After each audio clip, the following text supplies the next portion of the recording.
Magandang umaga po sa inyong lahat. Magandang umaga po sa mga kamag-anak ni Deacon Ruel. Tutuwa po ako. Nakasama po namin kayo ngayong umaga at sa ilang pa nating mga bisita sa ating pong learning center.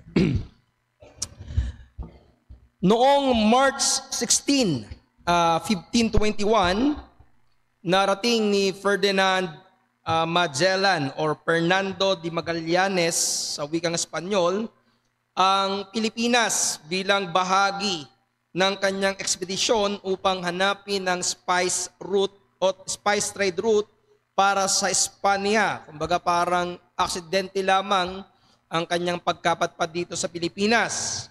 Subalit, ang pagdating niya sa Pilipinas ay nagdulot ng napakalaking pagbabago sa kasaysayan ng ating bansa, lalong-lalo na sa kultura, pamamahala, at relihiyon ng mga katutubo. Sa katunayan, pagkalipas lamang ng isang buwan, April 16, 1521, tinatayang nasa 800 katutubo, kabilang na si Raha Humabon at ang kanyang asawa ay nagpabinyag sa Katoliko. Ito ay bilang tanda ng kanilang bagong pananampalataya at binigyan ni Magellan ang reyna ng imahe ni Santo Niño na hanggang ngayon ay isang mahalagang simbolo ng relihiyong Katoliko dito sa atin sa Pilipinas. So makikita natin dito na sa pagdating lamang ng isang tao ay nagkaroon ng malaking pagbabago sa halos kasaysayan ng ating bansang Pilipinas. Ngayong umaga ay pag-aaralan naman natin ang isa sa pinakamahalagang pangyayari na nangyari sa Aklat ng Mga Gawa na magdadala ng napakalaking pagbabago sa iglesia.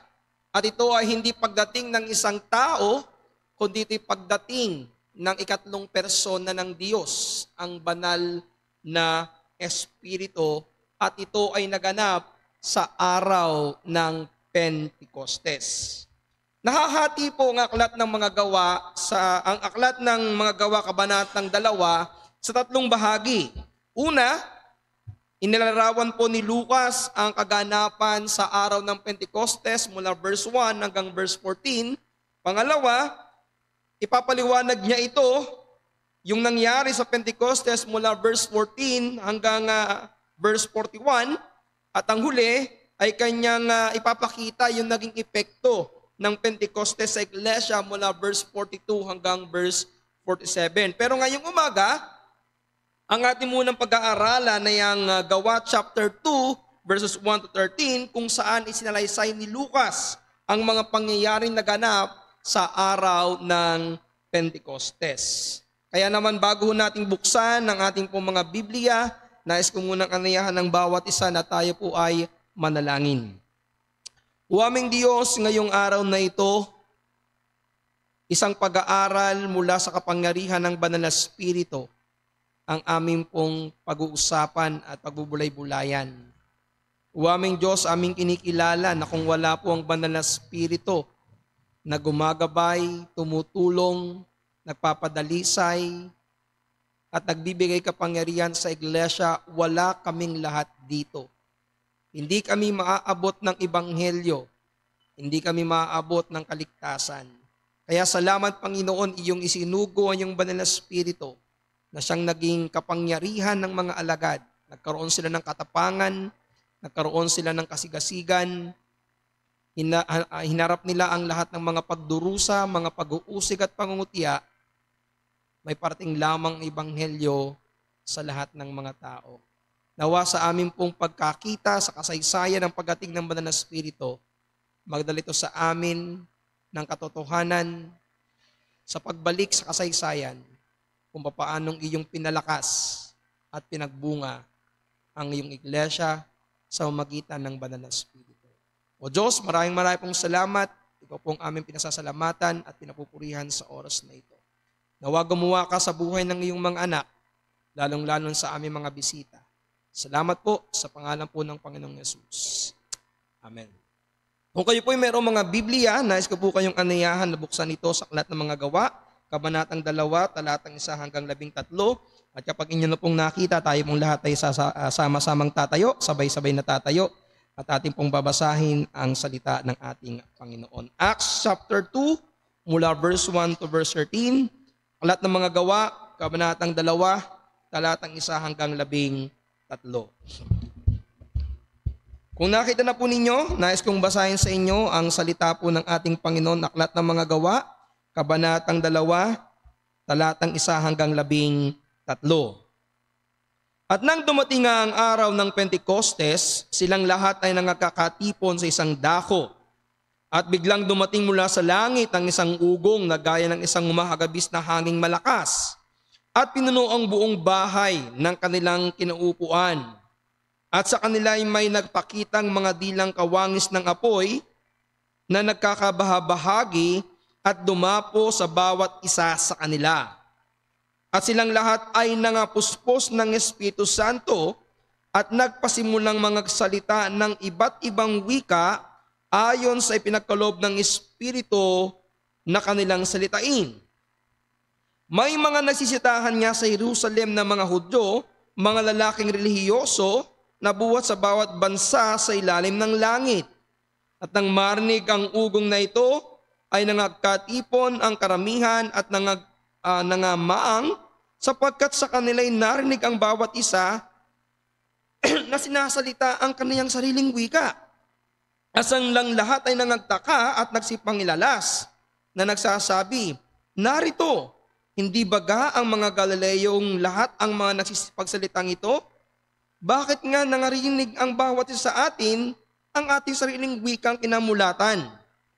Tayong mga taga-Parto, mga taga-Medo, at mga Elamita, at ang nananahan sa Mesopotamia, sa Judea, at sa Cappadocia, sa Punto at sa Asia, sa Phrygia at sa Pamphylia, sa Ehipto at sa mga sakop ng Libya, nakaratig ng Sereni, at mga nakikipamayang galing sa Roma, mga Hudyo, at gayon din ang mga naging Hudyo.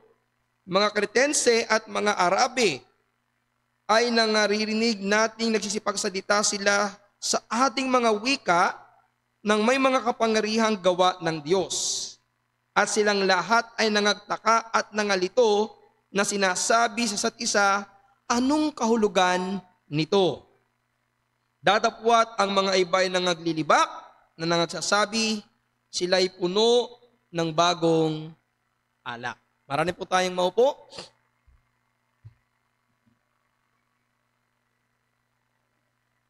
Mga kapatid, binasa po natin ang Gawa, kabanatang 2, talatang 1 hanggang 13. Nawa'y pagpalain ng Panginoon ng pagbasa at pangangaral ng kanyang banal na salita.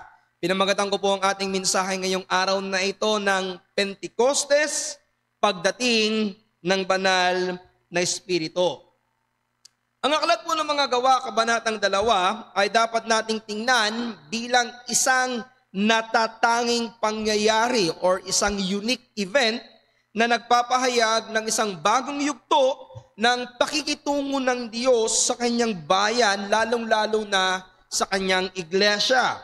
At ito po ay merong kaugnayan sa mga naunang talata, lalong-lalo na sa Gawa, kabanatang 1, talatang 4 hanggang 8, kung saan dito ay iniutos ng Panginoon na ang kanyang mga alagad ay maghintay muna sa Jerusalem para sa pangako ng Ama, kung saan ipinaliwanag ng Panginoong Yesus na sila ay tatanggap ng banal na Espiritu hindi maraming araw mula ngayon. Ibig sabihin ilang araw na lamang ay tatanggapin na nila yung pangako ng Panginoon sa kanila.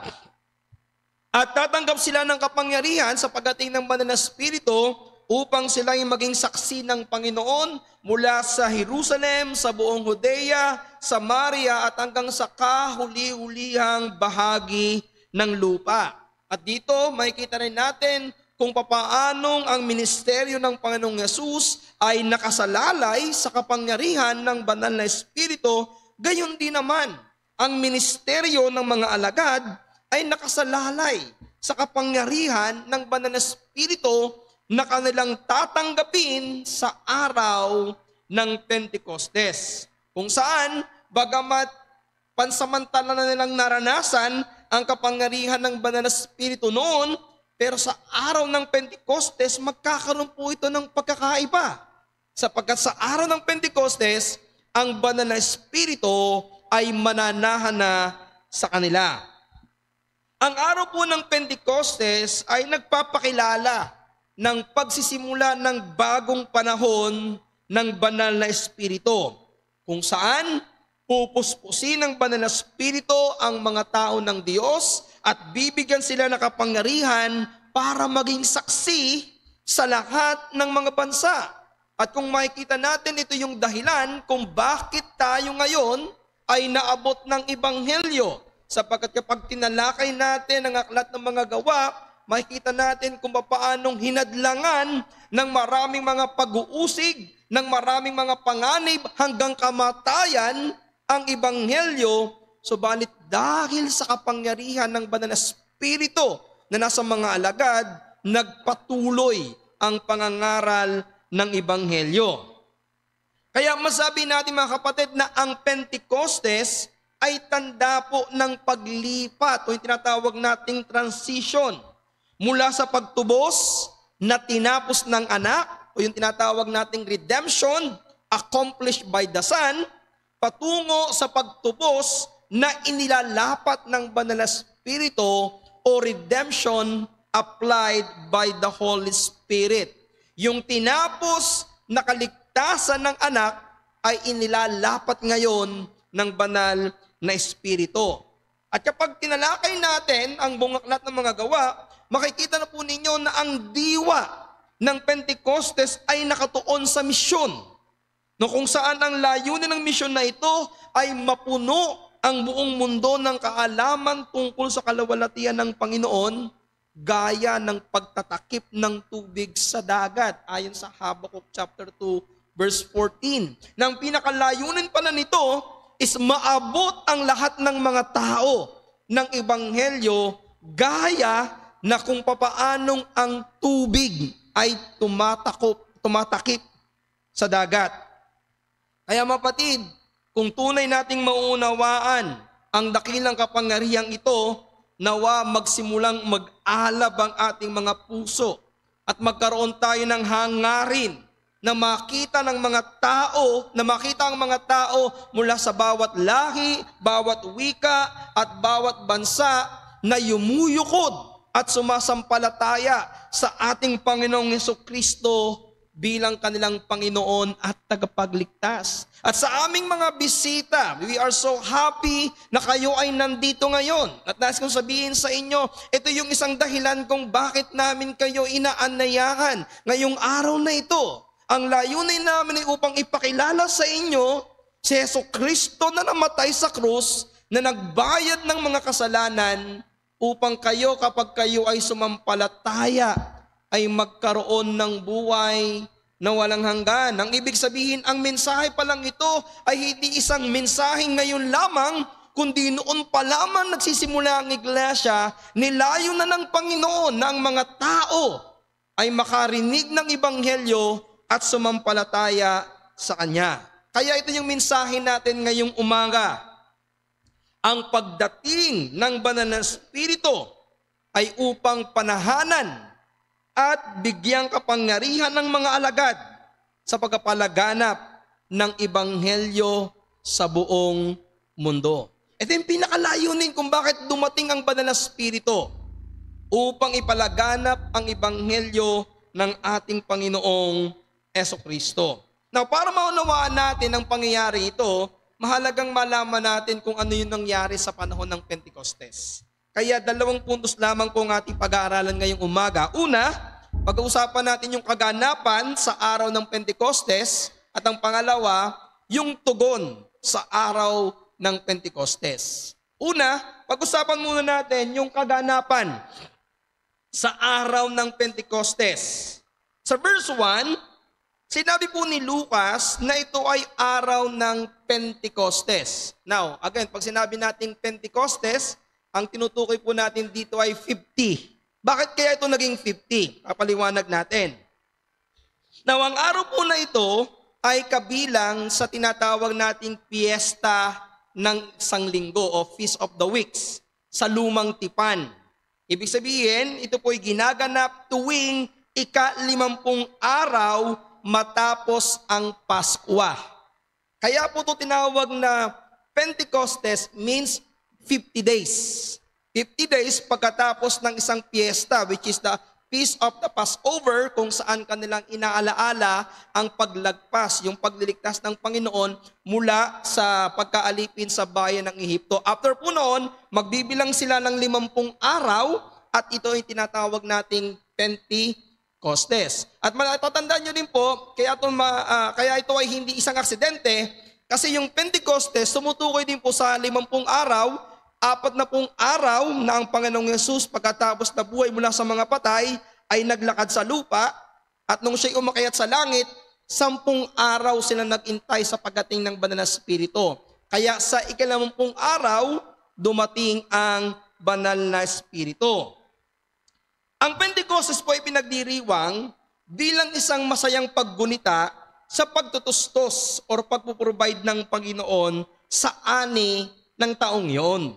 Ibig sabihin po pala, ang Pentecostes ay pista ng paunang pag-aani, Feast of the First Fruit, kung saan ang mga Hudyo ay nag-aalay sa Panginoon ng mga unang bunga ng kanilang ani. Ito pala yung piyesta na kung saan nagbibigay sila ng kanilang first fruit. Ang pistang ito ang dahilan kung bakit may mga debotong mga Hudyo mula sa iba't ibang bansa ang bumabalik sa Jerusalem para mag-alay sa Panginoon ng kanilang mga first fruit. Kumbaga kinikilala nila yung provision ng Panginoon. So pinapakita dito kung paanong ino-honor ng mga tao na ang Diyos ang nagbibigay ng kanilang mga tinatangkilik. Now, sa Leviticus chapter 23, verse 15 to 21, isa sa mga ritual na ginagawa po sa Feast of the Weeks o Pentecostes ay nagwawagayway sila ng 2 tinapay na gawa sa trigo at may pampaalsa bilang handog sa Panginoon.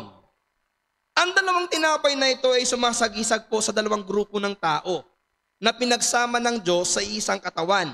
At ito po ay sumasagisag sa mga Hudyo at mga Hentil na parehong tatanggap ng kaligtasan sa pamagitan ng Panginoong Jesucristo.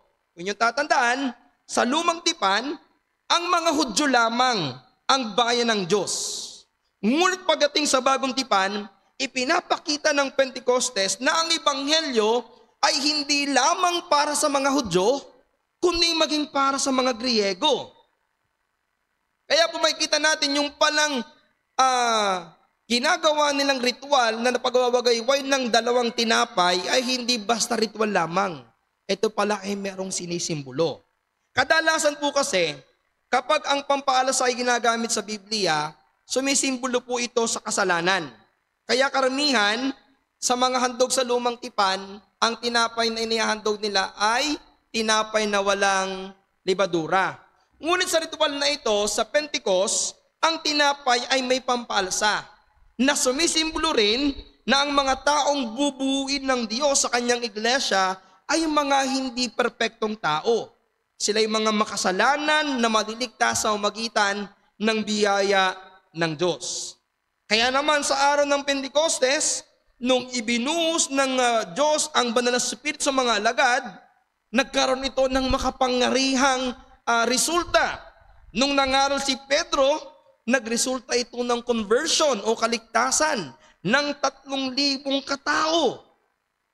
Ito po yung larawan ng unang ani, nang ibig sabihin ay may susunod pang mas dakilang ani. Imagine nyo po, mula sa kanyang pangangaral, si Pedro nangaral 3,000 kaluluwa ang naligtas. Kumbaga ito yung unang ani. Pero pagdating mo ng verse 47, makikita ninyo, daily may naliligtas. At pagdating ng Acts chapter 4 verse 4, nangaral po si Pedro at ang kanyang kasamang si Juan, at ang naligtas po dito ay 5,000 kaluluwa. Ibig sabihin, ipinapakita ko dito yung kapangyarihan ng Diyos sa pagdating ng banal na Espiritu. Sa araw ding iyon, nagsimula ang iglesia. Ito ay ang bagong bayan ng Diyos na binubuo ng mga Hudyo at mga Hintil na sumampalataya sa ating Panginoong Jesucristo.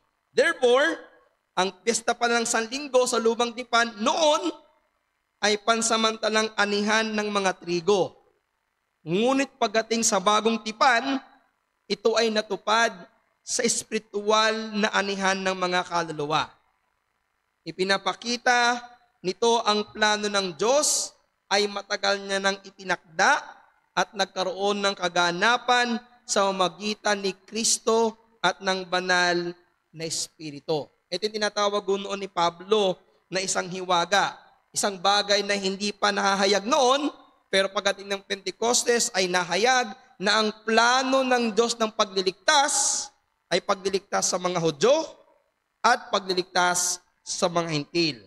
Sa madaling salita, ang ritual ng pagwawagayway ng dalawang tinapay ay isang propesiya na natupad sa Pentecostes, kung saan ang mga Hudyo at Hentil ay pinagsama sa isang katawan sa ilalim ng iglesia ng ating Panginoong Jesucristo. Ito pala yung napakaganda dito sa Pentecostes.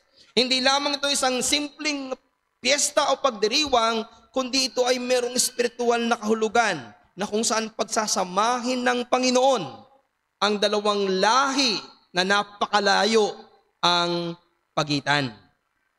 Now, ano ba yung nangyari sa araw ng Pentecostes? Dito po, si Lucas ay nagbigay ng 3 paglalarawan ng mga nangyari sa araw ng Pentecostes. 3 nakikita at naranasang mga palatandaan sa araw ng Pentecostes. Una, may isang tunog na parang malakas na hanging humahagibis. Yan ang sabi ng verse 2. Sa araw daw po ng Pentecostes, habang nagtitipon ng mga alagad, may isang tunog na parang malakas na hanging humahagibis.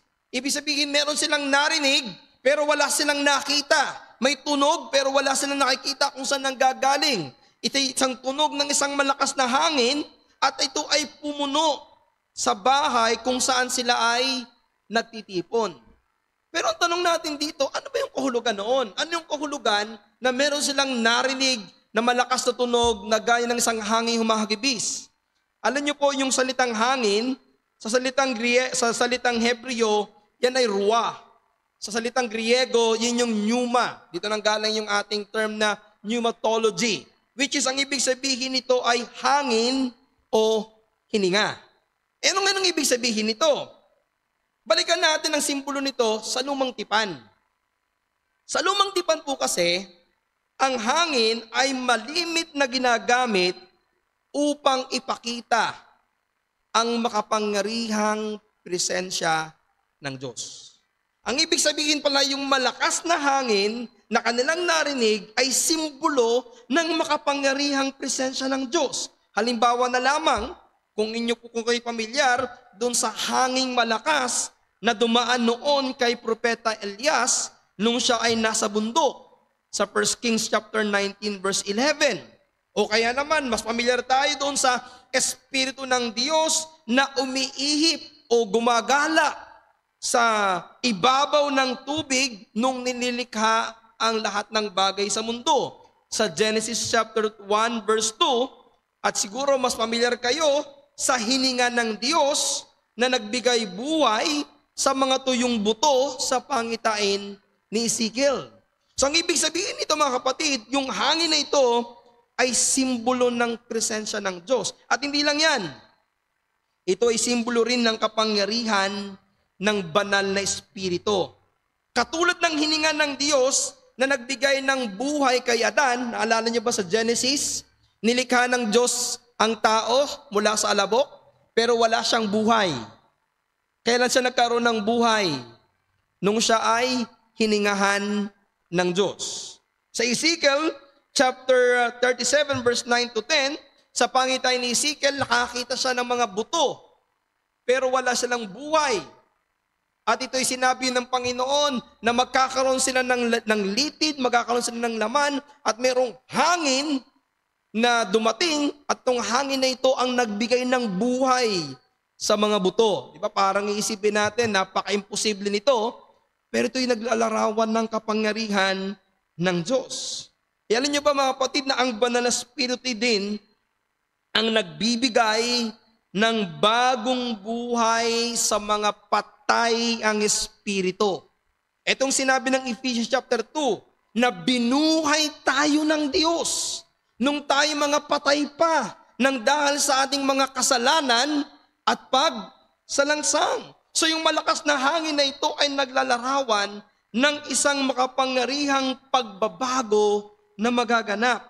Sumisimbolo yung hangin ng isang bagong espiritual na paglikha, isang pagbabagong loob o conversion na sa huli ay magdadala ng napakadaming kaligtasan. Kaligtasan ng 3,000 mga Hudyo, kaligtasan ng sa mga taong araw-araw sa sampalataya, kaligtasan sa mga makasalanan. So ang ibig sabihin pala nito mga kapatid, yung hangin na tumutukoy dito ay tumutukoy sa kapangyarihan ng Diyos o presensya at kapangyarihan ng Diyos sa mga alagad. Pangalawa, may lumitaw na mga dila ng apoy na pumahinga sa bawat tao na nandoon. Ito yung hangin, narinig lamang nila. Pero yung dila ng apoy, nakita nila na nagkaroon yung bawat isa. Merong apoy sa kanilang mga ulo na tumigil. Ano kaya ang ibig sabihin nito? Ano ang kahulugan ng dila ng apoy na pumahinga sa ulo ng mga mananampalataya? Mga kapatid, ito po'y simbolo rin ng presensya ng Diyos. Sa lumang tipan, ang apoy madalas na iniuugnay din sa presensya ng Diyos gaya ng hangin. Naalala niyo po ba na ang Diyos ay nagpakita kay Moses sa pamamagitan ng isang nagliliyab na punong kahoy sa Exodus chapter 3 verse 2 to 4, yung tinatawag natin sa mga bata na burning bush. Kinausap ng Panginoon si Moses sa pamamagitan ng isang apoy ng isang puno na hindi nasusunog. Pangalawa, ang Diyos ay gumagabay sa Israel sa pamamagitan ng haliging apoy sa disyerto. Noong ang mga Israelita ay pinalaya ng Panginoon sa Ehipto, nung sila po'y naglalakbay sa disyerto, madilim sa gabi. Paano sila nakapaglalakbay kahit gabi? At paano sila nakapamahinga nang walang panganib sa palibot? Meron pong haligi ng apoy na nasa kanilang kampamento o nasa kanilang lugar. At yung haligi ng apoy na ito ay nagsisimbolo na ang Diyos ay sumasa kanila. Bukod dito, sa Sinai, ang presensya ho ng Diyos ay nagpakita sa magitan ng apoy at usok. Lalo na po nung ibinibigay ng Panginoon ang 10 utos kay Moses. Ang Panginoon ay nagpakita sa kanya sa magitan ng apoy at ng usok. At ito pa ho, ang pinakamahalagang larawan ng haliging apoy ay ito. Ang apoy na ito ay pumapahinga sa tabernakulo. Ang ibig sabihin, kapag sila po ay nasa kampo, alam niyo ba kung nasaan nakatapat yung apoy na yon? Doon sa kanilang tabernakulo, doon sa kanilang temple, doon sa kanilang itinatayong tent. Ipinapakita na yung kanilang tent ay tinatahanan ng Espiritu ng Diyos. Ngayon, sa Pentecostes, ipinakita ng Diyos ang kanyang presensya, hindi na sa isang lokal na templo, hindi na sa isang grupo ng mga tao, kundi ipinakita ng Diyos ang kanyang presensya sa bawat mananampalataya. Hindi lamang isang apoy ang nakita nila, kundi maraming dila ng apoy na nakatapat sa bawat ulo ng mga taong nagtitipon doon. Anong ibig sabihin nito? Kung sa lumang tipan, ang presensya ng Diyos ay nananahan lamang sa templo o pansamantalang pumupuno sa mga propeta, hukom at hari na may takot sa Diyos, sa bagong tipan, ang apoy na dating pumapahinga sa tabernakulo ay pumapahinga na ngayon sa bawat mananampalataya. Yung banal na Espiritu noon na pumapahinga lamang sa isang grupo ng mga tao, pagdating sa bagong tipan, pumapahinga na ito o tumitira na ito sa bawat mananampalataya. Ito yung isang nakikitang tanda ng presensya ng Diyos at sumisimbolo ng pagsimula ng bagong panahon kung saan ang bawat mananampalataya ay naging templo na ng banal na Espiritu, kung saan ang banal na Espiritu ay ating nakikilala at ating nararanasan. This is the blessing of the New Testament Church, ang pagkakaroon ng pananahan ng banal na Espiritu. At hindi lamang ito simbolo ng kanyang presensya, ang apoy na ito ay simbolo rin ng kapangyarihan at pagpupuspos ng Espiritu ng Diyos. Ang mga propeta sa lumang tipan ay madalas pong tumatanggap ng kapangyarihan mula sa Diyos bago sila mangaral. Ibig sabihin, para magkaroon sila ng kapangyarihan, kailangan na ng kapangyarihan mula sa Diyos. Gaya na lamang po nung si Elias o si Elijah ay nagpadala ng apoy mula sa langit. Kailangan niyo yung kapangyarihan na nagmumula sa Diyos. Sa bagong tipan, sinabi ni Juan na ang Panginoong Yesus ay magbabautismo sa Espiritu Santo at sa apoy. Now, nung bumaba ang mga dila ng apoy sa Pentecostes, ito ay tanda na napuspos na ng banal na Espiritu ang mga alagad at handa na nilang ipangaral ang Ebanghelyo ng may tapang at kapangyarihan. Kaya mga kapatid, kapag ating binasa ang Acts, makikita natin dito itong mga alagad na ito. Kahit na sila'y paluin, kahit na sila'y ikulong, kahit na sila'y magutom, kahit na sila'y mapasapanganib, kahit na sila'y biktihin, kahit na sila'y pugutan ng ulo, kahit na sila'y ipakain sa leon, lahat ng ito ay kanilang hinarap ng dahil nasa kanila na ang kapangyarihan ng banal na Espiritu. Nagawa nilang tayuan ang kanilang pananampalataya at nagawa nilang matapang na ipangaral ng Ebanghelyo dahil sa kapangyarihang ipinagkaloob sa kanila ng banal na Espiritu. Do you still remember sa book of John, kung paano ang mga alagad before Christ died and rose again from the dead, ano yung katangian ng mga alagad? Matatakutin, malituhin, hindi nila maintindihan yung sinasabi ng Panginoon. To the point, nung ang Panginoong Jesus ay ipinako sa krus, nung hinuli, ipinako sa krus, anong ginawa ng mga alagad? Tumakas. Anong ginawa ni Pedro? Ikinaila ang Panginoon ng 3 beses. Pero pagkatapos po ng Panginoong Jesus ay muling nabuhay mula sa mga patay, at nung ipagkaloob sa kanilang banal na Espiritu, nagkaroon ng transition. Nagkaroon ng matinding pagbabago. Yung Pedro na matatakutin, yung Pedro na nagkaila sa Panginoon, yung Pedro na matapang lamang sa salita pero kulang sa gawa, nagkaroon ng transition. Ito yung Pedrong kahit sino ang pagsalitaan na hindi na natatakot. Ito yung Pedrong handa ng mamatay talaga sa Panginoon. Ay pag binasa natin ang kasaysayan ng mga apostles, most of them died as martyr. Marami ho sa kanila ay namatay ng martir. At paano nangyari yon? Dahil dumating sa kanila ang kapangyarihan ng banal na Espiritu. At ang pangatlo na nangyari sa Pentecostes ay ito, yung pagsasalita ng ibang wika. Now gusto kong liwanagin kasi yung dalawa hindi ito masyadong nabibigyan ng pansin sa marami, pero yung pangatlo, ito yung medyo naging controversial. Yung pagdating ng hangin, hindi ito masyadong itinuturo ng marami. Yung pagkakaroon ng apoy, hindi masyado. Ito yung pangatlo, ito yung medyo binibigyan ng emphasis ng marami. At siguro mas familiar kayo pag binanggit ko yung English. Speaking in tongues. Narinig niyo yung salitang speaking in tongues? Yan.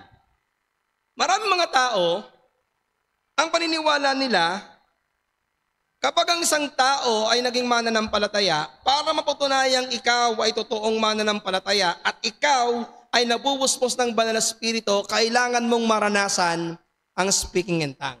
Now, liliwanagin natin ang issue na ito ngayong umaga.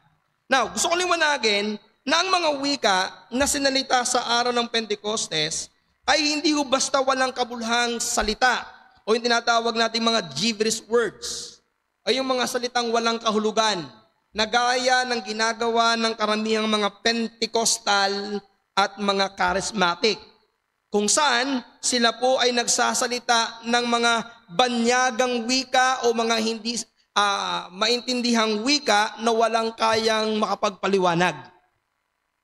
Sa talata na ating binasa, ang mga wika po na ginamit sa araw ng Pentecostes ay hindi basta walang kabuluhang tunog, kundi mga tunay na banyagang wika na naiintindihan ng mga nakakarinig. Kung inyong mapapansin po, ang nakatawag ng pansin sa mga nakarinig sa araw ng Pentecostes ay hindi po yung hindi nila maipaliwanag na salita. Ay alin yung ganito, hindi yung na mayroong nagsasalita at ang kanila naging tanong ano daw? Hindi ganun eh. Sila po'y galing sa iba't ibang mga bansa, pero nung nagsalita ang mga Galilean, ang naririnig nila yung wika nila. Kaya nagtataka sila kung papaanong itong isang taong ito na hindi naman nag-aaral ng ating wika, nagsasalita ng ating naintindihan ay wika natin. Kumbaga, ang nakakuha ng pansin sa kanila ito, yung itinuturing nilang mga walang pinag-aralang mga Galileo ay biglang nakapagsalita ng mga wikang nauunawaan nila. Ang tawag natin dito sa mga polyglot. Ano yung polyglot? Ito yung makakapagsalita ka ng maraming salita, ng maraming wika. Halimbawa, katulad ni Dr. Jose Rizal, marami siyang alam na wika. Okay, alam niya ang Tagalog, English, Espanyol. Maraming mga tao ang kayang magsalita. Ako hanggang 2 lang, English, Tagalog lang ako. Pero ito, hindi usal nagsalita ng ibang wika. Okay, ganito hindi sila nagsalita ng, halimbawa, sila isang Galilean, nagsasalita ng salita ng wikang Griego, tapos mamaya nagsalita ng wikang Romano, nagwika ng ganito. Hindi po. Ang nangyari, nagsasalita sila sa wikang Griego, pero dumarating sa tenga ng mga tao yung wika sa kanilang bansa. Ang ibig sabihin po nito, narinig nila, naunawaan nila nung mga nakikinig ang wika ng mga Galileo mula sa kanilang wikang nakagisnan. Therefore, ang tunay na kaloob ng pagsalita ng wika ay ang kakayanang magsalita ng mga banyagang wika na hindi nila pinag-aralan. Sa araw ng Pentecostes, ang mga alagad ay nagsalita ng mga tunay na wika na naintindihan ng mga nakikinig. Kung kaya, ang simpleng pamantayang ito ang nagpapawalang saysay sa lahat ng tinatawag na pagsasalita ng mga wika sa ating panahon. Therefore, gusto kong liwanagin sa inyo, baka nakakapanood kayo, nakakaranas kayo, nakakita na kayo ng mga iglesia na kung saan ang mga nangangaral ay bigla na lamang magsasalita ng mga wikang hindi maintindihan. Mga kapatid, hindi po yan ang nangyari sa aklat ng mga gawa. Mapasin niyo po, sa Acts chapter 2 verse 9 to 11, si Lucas po ay naglista ng mahabang listahan ng mga bansa. Sinimulan niya ito sa silangan ng bayan ng Israel hanggang sa lahat ng mga bansang nakapalibot sa Israel. Ang mga bansa pong ito'y magkakaiba ang wika. Subalit narinig nila ang pagkasalita ng mga apostol sa kanilang sariling wika. At hindi mahirap isipin na mga bansang ito'y kumakatawan sa mga bansang nais abutin ng Panginoon. At ang susi sa mga talatang ito ay matatagpuan natin sa verse 5 na kung saan sinabi, mga lalaki mula sa bawat bansa sa ilalim ng langit. Sila po'y mga taong diboto. Sila po'y may takot sa Diyos.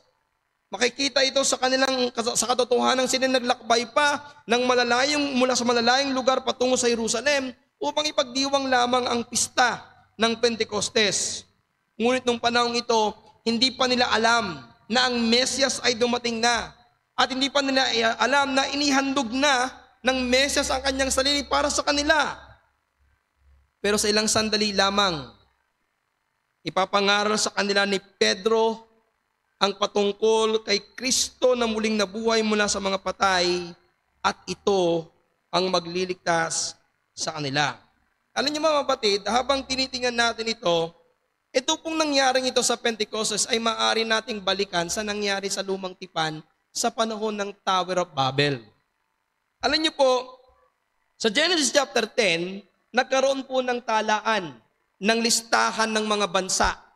At pagdating po ng Genesis chapter 11, mula verse 1 to verse 19, makikita natin dito na itong mga bansang ito ay nagkaroon ng pagkakaisa na magtayo ng isang malaking tore nakaabot sa langit. Dahil noon na iisa ang wika, nakakasundo sila at pinagkasunduan nila, abutin natin ng Diyos sa pamamagitan ng ating mga gawa. Gagawa tayo ng tore na aabot sa langit. Pero dahil hindi ito ang kalooban ng Panginoon, isinumpa ng Diyos ang mga bansang ito. At dito nagsimula ang pagkakaroon ng maraming wika. Dahil inalis ng Panginoon ng isang wika, hindi na sila magkaintindihan. Kaya hindi nila natapos ang tore na kanilang ginagawa. Pero pagdating po dito sa Pentecostes, pansamantalang binawi ng Diyos ang epekto ng Babel. Ang iba't ibang wika ay ginapit upang pag-isahin ang mga tao sa ilalim ng Ebanghelyo. Sa magitan ng Banal na Espiritu, ang mga taong magkakaiba ang wika ay nagkaunawaan. Pero ang tanong ay ito, bakit kaya nangyari? Gising pa ho kayo? Bakit kaya kinakailangan na magkaroon ng speaking in tongue during that time? Bakit kinakailangan na maintindihan ng lahat ng tao yung sinasabi ni Pedro at ng mga alagad? Ang sagot dito ay ito. Ang kaloob ng pagsalita ng iba't ibang wika ay isang natatanging himala upang ipakita ang layunin ng Diyos na dalhin ang Ebanghelyo sa lahat ng mga bansa. Ang layunin nito ay upang yung lahat ng mga taong ito na nakarinig ng mga dakilang bagay ng Diyos ay maunawaan ang nangyari. At kapag sila'y umuwi sa kanilang mga lugar, dalhin nila ang kanilang napakinggan. Kaya nga mga kapatid, ito yung napakahalaga sa pangangaral, sa ating pong mga tagapangaral. Ito isang bagay na hindi ko malilimutan nung ako'y pumapasok sa isang seminaryo. Ang laging sinasabi sa akin, ang laging pinapaalala sa akin tuwing ako'y nangangaral ay ito, preach on the language that people can understand. Mangaral ka sa lingwahe o sa salitang nauunawaan ng mga tao. Sapagkat ano ang saysay ng pangangaral kung hindi naman naiintindihan? Ito yung pangangaral na ginawa ni Pedro. Kung si Pedro at ang mga apostol ay nangaral sa wikang Griego na hindi napakinggan ng mga taga-Arabe, ng mga taga-Roma, ng mga taga-ibang mga lugar, ano yung saysay ng pangangaral? Wala. Ito pala yung dahilan kung bakit meron speaking in tongue. Upang sa pangangaral ni Pedro, maintindihan ng mga nandoon ang salita ng ating Panginoon. Ang pagsalita ng mga wika sa Pentecostes ay may maliwanag na layunin. Ito ay upang ipahayag ang mga dakilang gawa ng Diyos sa magitan ng Panginoong Yesus sa sariling wika ng bawat nakikinig. Gaya ng ipinahayag ni Juan sa pahayag chapter 5 verse 9, kung saan tinubos ng Panginoong Hesus ang mga tao mula sa bawat lipi, bawat wika, bawat bayan, at bawat bansa. Ang ibig sabihin lang ito mga kapatid, ang ebanghelyo ng ating Panginoong Jesucristo ay hindi lamang para sa mga Pilipino, di para to sa mga Amerikano, sa mga Inche, mga Koreano, mga Indiano, at sa lahat ng mga tao. Kaya nga mga kapatid, ito yung ginagawa ng mga misyonaryo. Ito yung dahilan kung bakit meron tayong mga missionary na pupunta sa ibang mga bansa. Actually, ito yung isa sa mga goal ng mga misyonaryo. Kapag sila ay pumunta sa isang bansa na foreign ang salita, ang ginagawa ng mga misyonaryo ay ano? Nag-aaral sila ng lingwahe ng bansang kanilang pupuntahan. Dahil paano ka mangangaral kung yung pinapangaralan mo ay hindi nila naintindihan? Now, ngayon, mayroon pong ilang mga lumilitaw na tanong at marami ang nalilito sa mga nangyayari dito sa aklat ng mga gawa. Meron dalawang pangunahing tanong. At ang unang tanong ay ito, yung bang pagsasalita ng wika sa Pentecost, Acts chapter 2, ay kapareho ng pagsasalita ng wika sa 1 Corinthians chapter 14. Kung kayo familiar po sa 1 Corinthians chapter 14, merong parehas na pagsasalita ng mga wika. Pero anong pinagkaiba? You do your reading, basahin niyo po ang 1 Corinthians chapter 14 para mas maintindihan po ninyo. Pero ipapaliwanag ko sa inyo na ito po ang dapat nyong makita. Ang pagsasalita ng wika sa chapter 2 ng Acts at pagsasalita ng wika sa 1 Corinthians chapter 14 ay magkaiba. Sa Pentecost, chapter 2 ng Acts, ito ay tanda ng pagdating ng banal na Espiritu at isang paraan upang marinig ng iba't ibang lahi ang ebanghelyo sa kanilang sariling wika. Sa Pentecost, ang pagsalita ng wika nakatuon sa publiko. Nakatuon sa public. Ang mga ito ay may tunay na wika na nauunawaan ng mga nakikinig. At ang layunin ng speaking in tongue sa Pentecost ay upang ipakita ang presensya ng Diyos at upang maipahayag ng may katapangan ang ebanghelyo. Pagdating ng 1 Corinthians chapter 14, yung pagsasalita ng wika dito, nakatuon sa Diyos at ginagamit lamang sa panahon ng pananalangin at pagsamba. Okay? Dito po, sa 1 Corinthians chapter 14, itinuturing itong hindi nauunawaang salita o yung tinatawag nating unintelligible words. Ang ibig sabihin, kapag walang magpapaliwanag, hindi maiintindihan. Ang layunin ng 1 Corinthians chapter 14 ay upang papagtibayin ang mga nananampalataya, yung mga nakakarinig, for edification ng mga nakikinig. Ito'y bahagi ng kanyang personal na pagsamba na kailangang ipaliwanag upang makinabang ang buong iglesia. So parang ganito, kinikilala nila na merong speaking in tongue sa Corinthians. Pero ito, kapag nagsalita ka ng speaking in tongue sa Corinthians, kapag ito ay may tagapagpaliwanag, pwede mong gawin. Pero kapag hindi kayang ipaliwanag, huwag mo nang gawin. Dahil walang pakinabang kapag walang nakakaintindi. Gaya ng Godwal Shura. Naintindihan nyo? Kung walang makakaintindi, hindi mo na kailangan magsalita. Pero kung may kayang magpaliwanag ng sinabi ko, kahit ako hindi ko kayang ipaliwanag eh. Hindi ko na kayang ulitin. So ang ibig sabihin, hindi mo pwedeng gawin kung hindi naman kayang ipaliwanag. Ito ang inyong, pakinggan nyo, kung kayo po may makikitang mga ganitong mga churches ngayon, marami nagsasalita ng ganito at the middle ng kanilang preaching, pero walang nakakaintindi. This is alam niyo mga kapatid, kung kayo ay very much familiar sa mga Pentecostal at Charismatic churches, ito yung karaniwan sa kanila.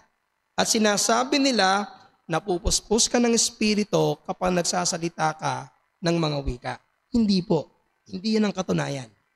Kaya magkaiba ang speaking in tongue sa Aklat ng Mga Gawa chapter 2 at speaking in tongue sa 1 Corinthians chapter 14. Kung magaganon, ang pagsalita ng mga wika sa Pentecost at sa Iglesia ng Corinto ay magkaiba ang layunin at gamit. Pangalawa na tanong, ang bautismo ba ng Banal na Espiritu ay katulad ng pagkapuspos ng Banal na Espiritu?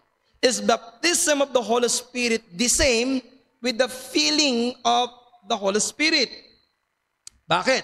Bakit kailangan bakit mahalagang maintindihan natin? Kasi marami nagtuturo na ang pagsasalita ng mga wika, speaking in tongue, ay isang mahalagang patunay ng bautismo ng Espiritu.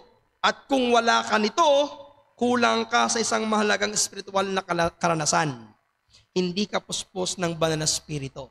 So para sa kanila, I remember and I talked to one of the before I charismatic, sabi nila talagang kailangan pinipilit kang makaranas ka nito kasi pag hindi ka nakaranas magsalita ng ganitong mga pagkasalita, hindi ka napupuspos ng Banal na Espiritu. Merong kulang sa iyo. Kaya kailangan mo itong maranasan. Pipilitin ka nila. At hindi lang yon. Minsan tuturuan ka pa kung paano gagawin mo para maranasan mo. Now, ang sagot natin ay ito. Magkaugnay sila, pero may pagkakaiba. Magkaugnay, pero meron silang pagkakaiba. Una, bago ang araw ng Pentecostes, ang Banal na Espiritu nagbibigay buhay, nagre-regenerate sa mga tao at nagbibigay sa kanila ng kapangyarihan upang maglingkod sa Diyos. Ngunit, hindi pa sila nananahan sa lahat ng mga mananampalataya. Bagkus, pansamantala lamang silang nananahan sa mga propeta na tinatawag na maglingkod gaya ng mga hari at ng mga pari. Ibig sabihin, noon ang Banal na Espiritu ay hindi pa tumatahan. I will be different doon sa posisyong napakinggan namin sa conference. My position is, during the time before the indwelling of the Holy Spirit regenerates, nagbibigay buhay, nagbibigay kapangyarihan, pero hindi pa siya tumatahan. Anong mga talatang katunayan natin dito?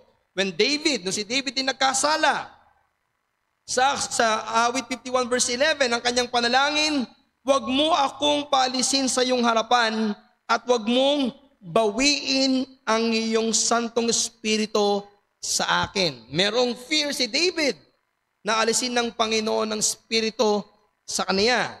Si Samuel, sa 1 Samuel chapter 16 verse 14, nung si Saulo ay nagkasala, ang sabi ng Panginoon sa 1 Samuel 16:14, at ang Espiritu ng Panginoon ay humiwalay kay Saul.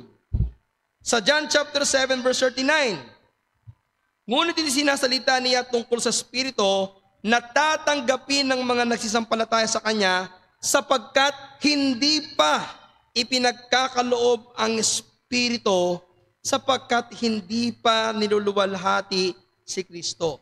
Ang ibig sabihin, during the time before the Pentecost, yes, ang Banal na Espiritu ay nagre-regenerate. Yes, ang Banal na Espiritu ay nagbibigay kapangyarihan. Yes, ang Banal na Espiritu ay nagliligtas, pero hindi pa siya indwelling. Pero sa araw ng Pentecostes, ito yung transition. Ito yung pagbabago, ito yung paglipat.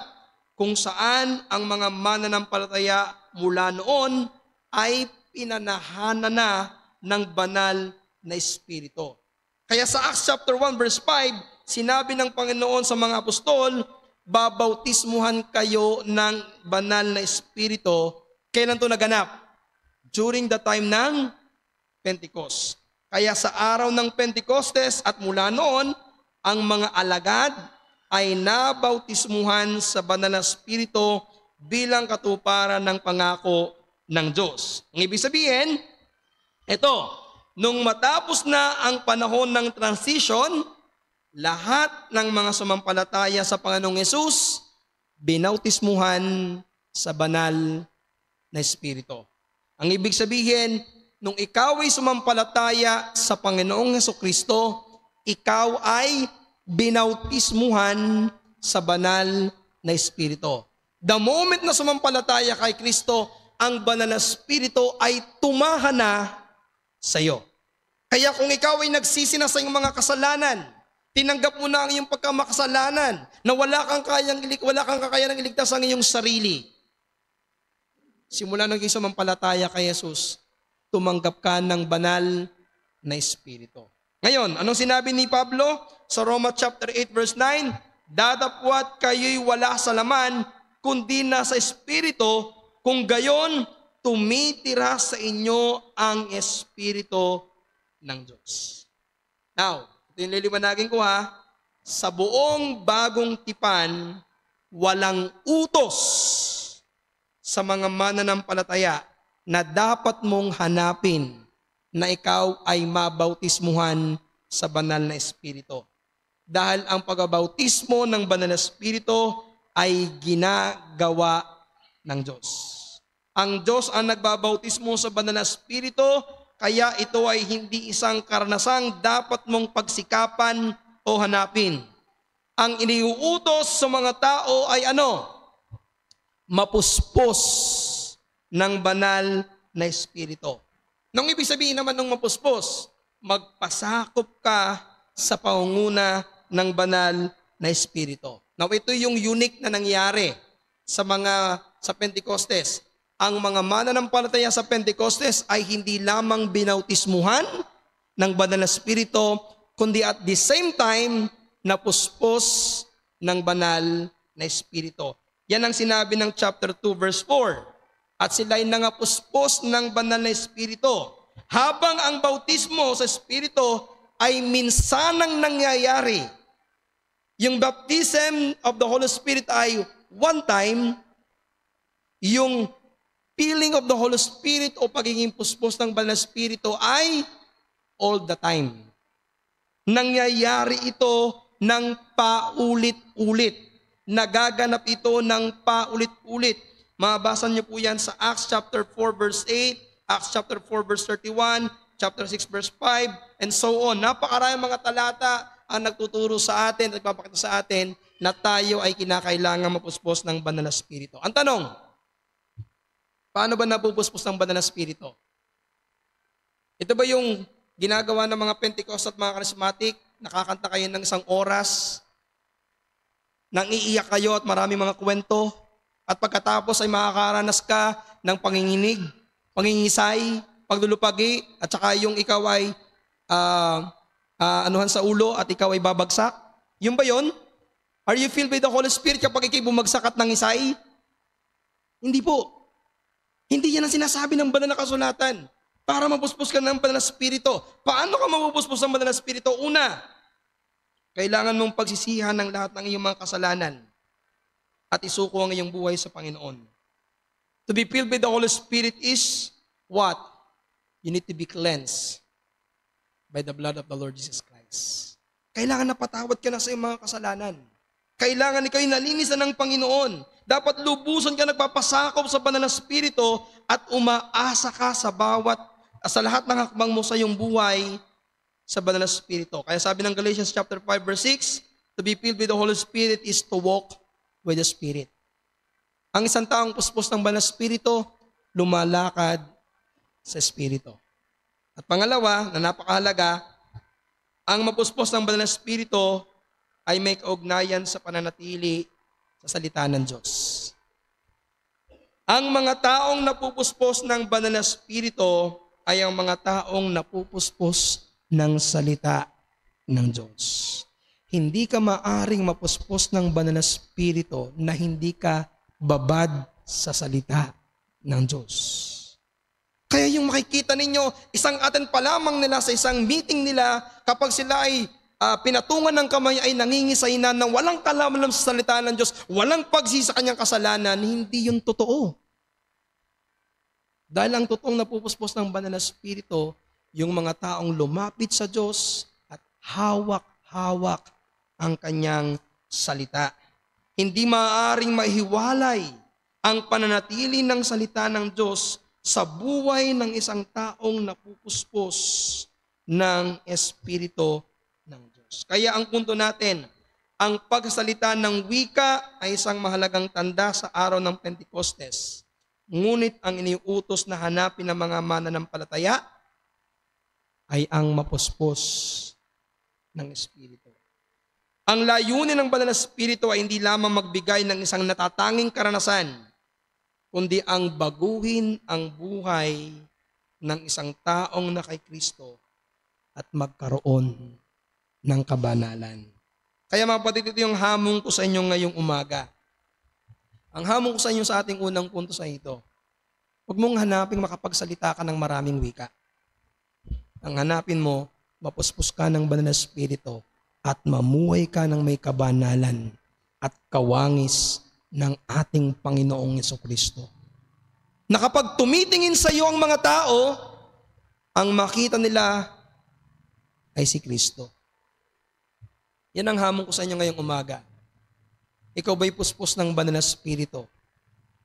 Ikaw ba'y napupuspos ng salita ng Diyos? Kapag ikaw ba'y kausap ng mga tao, kapag ikaw ba'y nakikita ng mga tao, ang lumalabas ba sa bibig mo ay mga patotoo ni Kristo? At ang nakikita ba sa buhay mo ay ang patotoo ng Banal na Espiritu?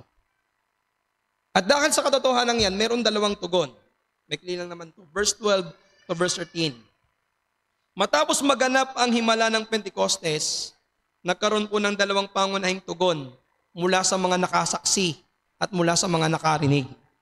At ito yung karaniwang nangyayari sa mga tao kapag sila nakakita ng mga himala at nakakita sila ng mga katotohanan. Dalawa lamang ang tugon ng mga tao. At ngayong umagang ito, maaaring dalawa lamang magiging tugon ng mga taong nandito. At ito yun, una, pagtataka at paghanga. Yung unang grupo ng mga tao sa verse 12, ito yung mga namangha at nagtaka sa kanilang nasaksihan. Hindi nila lubos na maunawaan kung paano nangyari yon na yung mga taga-Galileo o itong mga Galilea na ito ay nagsalita pero naintindi nila sa kanilang wika. Pero ano kanilang ginawa? Naging bukas ang kanilang puso, nagkaroon sila ng paggalang at sinubukan nilang unawain ang kanilang napakinggan. Ito yung magandang tugon ng mga tao. Kapag may katotohanan kang nakikita, kapag may katotohanan kang napapakinggan, buksan mo ang iyong tenga, buksan mo ang iyong puso, at iyong unawain. Pero mas maraming tugon sa maraming mga tao ngayon ito, pangungutya at pag-aakusa, sabi sa verse 13. Ito yung ikalawang grupo, kinutuyan nila ang mga disipulo. Sinabi nila ang mga disipulong ini lasing lamang. Kaya sila'y nagsasalita ng ibang wika. Sa halip na pag-isipan ang kahulugan ng kanilang nasaksihan, pinili nilang baliwalain ito at akusahan ng hindi tama ang mga alagad. Hindi ba't ganito karamihan ng mga tao ngayon? Kapag nakakarinig ng pangaral ng ebanghelyo, kinukutya. May mga taong sinasabi, kaya lang naman mga nangangaral para magparami ng kanilang kasama. Kaya lang mga nangangaral para magpayaman. Kaya lang mga nangangaral dahil yun lang kanilang paniniwala. Para yung mga tao, kapag nakakarinig ng katotohanan, sa halip na paniwalaan, kinukutya. At ang iba pa, binabali, wala. Now, ano yung katotohanan na makikita nyo dito? Ang pagkasalita ng mga wika sa Pentecostes ay hindi isang automatikong nagpapatunay sa sarili nito sa lahat ng nakikinig. Ng ibig sabihin, hindi pala talaga lahat ng mga nakakarinig noon naintindihan. Kaya nga nung ginawa ni Pedro, kinailangan pa ni Pedro ipaliwanag. Next week, Lord willing, makikita natin kung anong ginawa ni Pedro, paano niya ipinaliwanag na hindi talaga tama yung kutyain sapagkat pinaliwanag niya, hindi ito mga lasing. Napakaaga pa para malasing ang mga taong ito. Pero anong gusto ko makita nyo dito? Bagamat ang Pentecostes ay isang makapangyarihang himala, ngunit pinapakita nito ang magkakaibang reaksyon ng mga tao sa kababalaghan o milagrong kanilang nakita. Ibig sabihin, kahit ang mga kakaibang mga pangyayari ay hindi sapat kumbinsihin ang isang taong sarado na sa katotohanan. Alam niyo ito sa katotohanan mga kapatid, kahit magpakita tayo ng himala, ang mga taong sarado ng isip hindi magbubukas. Nakita na ba kayo ng mga tao na ang sabi sa inyo, malimit, maniniwala lamang ako sa iyo na may langit at may impyerno kapag merong nabuhay na nagsabing may langit at saka impyerno. Maraming ganyang mga tao. Maniniwala lamang ako sa inyo na totoo yan kapag si Jesus ay mula sa langit bumalik at sinabi sa akin. Alam nyo, kahit na may himala, ang isang taong sarado ang isip, hindi talaga magbubukas. Maling magbuksan ng Panginoon. Kaya tanong ko lang sa inyo mga kapatid as I end. Handa ba kayong harapin ang pangungutya at pagtanggi ng mga tao mula sa mga taong tumalikod na sa Diyos? Handa ba kayong ipangaral ang katotohanan ng Ebanghelyo sa isang henerasyong pangungutya na lamang ang alam? Alam nyo, bago tayo sinakop na Magellan, ang mga Pilipino po ay hindi Katoliko. Sa ating mga kaibigan na nandito ngayon, bago tayo nasakop ng Kastila noong 1521, ang mga Pilipino po ay hindi Katoliko. Tayo po ay mga pagano at ang marami mga Muslim. Ang ibig sabihin nito, wala tayong relihiyon noon. Ang pagano ay sumasamba sa mga anito, sumasamba sa puno, sa kahoy, bago inintroduce sa atin ang Roman Catholic Church. Ngayon, dahil marami na sa ating bansa ngayon ang nasa pananampalatayang Katoliko, kapag ipinapangaral sa kanila ang katotohanan ng salita ng Diyos, marami ang tumatanggi. Marami ang nangungutya. Marami ang hindi umapansin. Bakit? Dahil ayaw nilang pakinggan ang katotohanan. Alam nyo, sa isang mundo kung saan ang pinakamalaking kasalanan ay ang makasakit ng damdamin. Alam nyo yung parang maka-offend. At kung saan kahit ang banayad na pagsaway at pagtuturo ng katotohanan ay nagdadala ng paglaban, ang pagsasalita ng katotohanan ay nagiging isang hamon at isang matapang na hakbang. Dahil minsan kahit nagpapaliwanag ka lamang natitisod na, ang sabihin sa'yo, naninira ka lang. Wala na kayong masabi, kaya ganyan ang inyong sinasalita. Kahit sinasabi mo sa kanilang katotohanan, may mga taong sa halip na pakinggan, ang ibabalik sa iyo ay pangutya.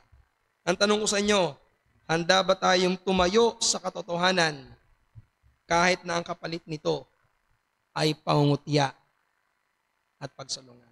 Bilang konklusyon mga kapatid, ang Pentecostes ay isang mahalagang yugto sa panahon ng Bagong Tipan.